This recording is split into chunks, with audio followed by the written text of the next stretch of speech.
Ես են Աննայի հերնումերը չեն։ Ոնց, սրանք դերասան են։ Բասում էին բժիշկ են։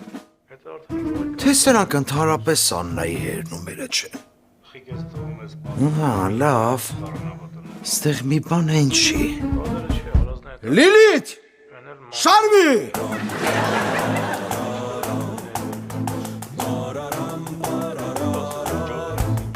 Լիլիթ, ես ովքեր են։ Գոր Վարդանյանն է, պապ։ Գոր Վարդանյանի դիմացը ով է կանգնած։ Էս են քո փչացած ընկերուի Աննայի հերնումերը, չէ՞։ Հա, պապ, իրանք են։ Բա ինչ են անում մեր տելևիզորի մեջ։ Հենց հիմա ինչ ճիշտ ասա։ Դերասան եք վարձե, որ Աննայի հորնումոր դերը խաղա։ Հա, պապ, դու ճիշտ հասկացար, իրանք դերասաններ են։ Ոյ։ Պապ, բայց խնդրում եմ, էլի դու մի վատացի, ես քեզ հիմա ամեն ինչ կբացատրեմ։ Ուղղակի Աննայի ծնողները շատ հեռու են, մենք իրենց չէինք կարա կանչեինք, Ավստրալիայում են։ Ու եթե մենք քեզ դրա մասին շուտ ասեինք, դու մեզ համոզելու էիր, որ այդ մարդկանց կանչենք բերենք Հայաստան։ Դրա համար էլ դերասաններ վարձեցինք։ Կներես էլի, պապ ջան, խնդրում եմ։ Ես ուղղակի մի բանը չեմ հասկանում։ Եթե դուք դերասաններ էիք վարձե, ինչի էին այդ դերասանները Աննայի մասին տես վատ բաներ ասում։ Դե որովհետև վատ դերասաններ էին։ Տեքստը տվել էինք, չէին սովորել։ Այսինքն, ուզում ես ասես, որ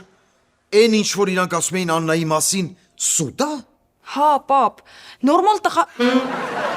աղջիկ է Աննան։ Հասկացա։ Այ հիմա սիրտս մի քիչ դզվեց։ Դե ուրեմն նա ինչ եք անում։ Ես պետք է այդ աղջկանից ներողություն խնդրեմ։ Այսօր կանչում ես մեր տուն, որ ես իրան իմ ասելիքը ասեմ։ Բայց հա որ։ Բա ոնց։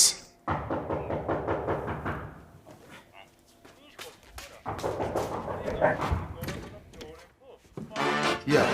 ասմիկ նխակով, նա։ Ես դժողքից արձակուրդ են տվել։ Արամ որտեղ է ալան։ Սպալնյայում։ Սպալնյա չէ, ննջարան, Արամ։ Իմիջայլոց Լիլիթ, ես քեզ տեսել եմ։ Տեսել է, սի մեշկով էլ է տենում։ Չէր կարում ավելի խորը մտնել։ լինելու ու ահավոր կինո